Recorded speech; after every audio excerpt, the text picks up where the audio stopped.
Kapit lang PBA fans dahil may isang game pa sa pagitan ng Barangay Ginebra at San Miguel Beerman bago may tanghalang aabante sa finals ng PBA Philippine Cup ngayong taon.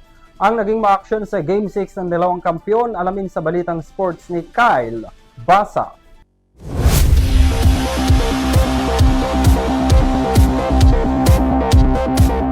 Dumako na tayo sa Balitang Sports. Pinanindigan ng Barangay Ginebra ang kanilang never say die mentality matapos nilang talunin ang San Miguel Beermen nitong linggo.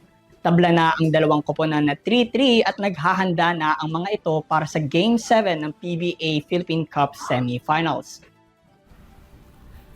Lamang sa serye ang SMB at oportunidad na nilang tapusin ang Ginebra sa Game 6. Sa second quarter ng laro, umabot mahigit 16 ang kalamangan ng San Miguel.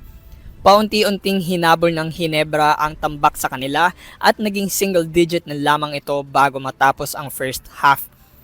Sa second half ay nasa Beermen pa rin ang momentum at kalamangan, nakahabol na lamang ang Ginebras earlier in the fourth quarter. Ang naturang dahilan ng epic comeback ng koponan ay si veteran L.A. Tenorio kung saan naging epektibo ang kanyang role sa game. Ang kanyang karanasan sa big stage over his PBA career ay naging daan para masungkit nila ang panalo.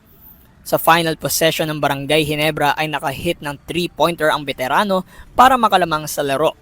Siya ay nagtala ng 11 points kasama dito ang 3/3 3-point field goals. Ang mga stars ng Ginebra ay tumulong din sa pagkapanalo ng koponan.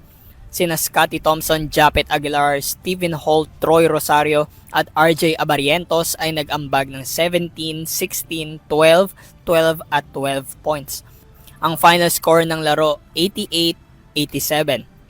Gaganapin ang Game 7 ng dalawang koponan ngayong Miyerkules, July 9.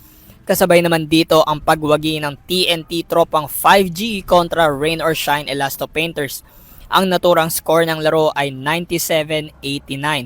Hihintayin na lamang ng TNT kung sino ang makakatapat nila sa PBA Philippine Cup Finals.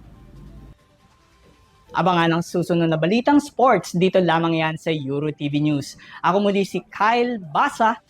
Balik sa inyo, Henry, Mia at Vanessa.